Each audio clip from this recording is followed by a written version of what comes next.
1 de marzo del 2026, segundo domingo de Cuaresma en el subciclo A del Evangelio según San Mateo.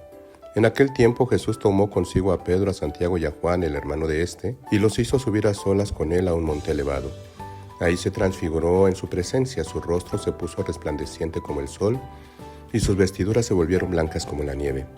De pronto aparecieron ante ellos Moisés y Elías conversando con Jesús. Entonces Pedro le dijo a Jesús: Señor, qué bueno sería quedarnos aquí. Si quieres, haremos aquí 3 chozas, una para ti, otra para Moisés y otra para Elías.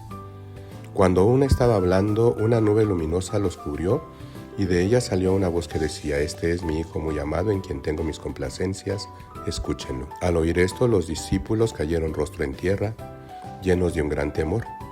Jesús se acercó a ellos, los tocó y les dijo: Levántense y no teman. Alzando entonces los ojos, ya no vieron a nadie más que a Jesús. Mientras bajaban del monte, Jesús les ordenó: No le cuenten a nadie lo que han visto, hasta que el Hijo del Hombre haya resucitado de entre los muertos. Palabra del Señor. Gloria a ti, Señor Jesús. El domingo pasado México experimentó mucho miedo. Varios estados de la República se paralizaron por el cierre de las carreteras, comercios, espectáculos, escuelas. El lunes, a eso de las 10:30, volaron algunas avionetas sobre nosotros aquí en la región de Tlalnepantla, Tizapán, y esto generó incertidumbre, temor y preocupación. Cuando vivimos la pandemia comenzamos a decir: hay que aprender a vivir la nueva normalidad.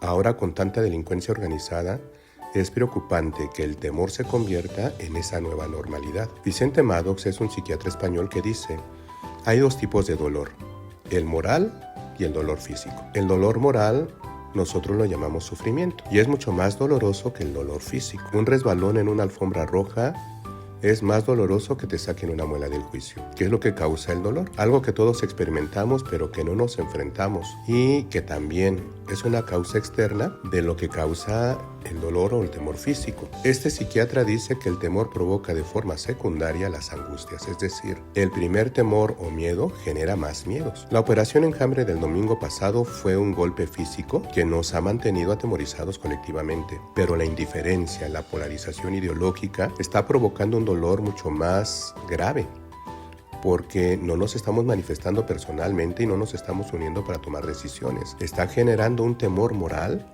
al que lamentablemente nos estamos acostumbrando y nos podemos hacer la pregunta: ¿qué mundo le estamos dejando a nuestros hijos? ¿Qué estamos haciendo para la construcción de la paz? Ante esta realidad, el Evangelio hoy nos dice: levántense y no teman. La conclusión de la semana pasada la podemos resumir con esto: las tentaciones son nuestra parte oscura y vencerlas genera crecimiento y nos fortalece.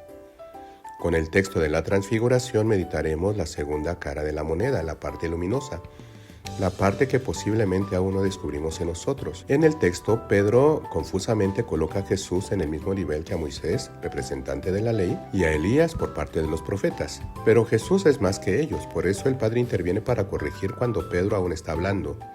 Este es mi Hijo muy amado, en quien tengo mis complacencias, escúchenlo. Jesús, por tanto, es diferente y se refleja en su rostro transfigurado y sus vestiduras blancas que muestran de manera anticipada su gloria. Cuando la voz del Padre se manifiesta es para dar una orientación. Escúchennos.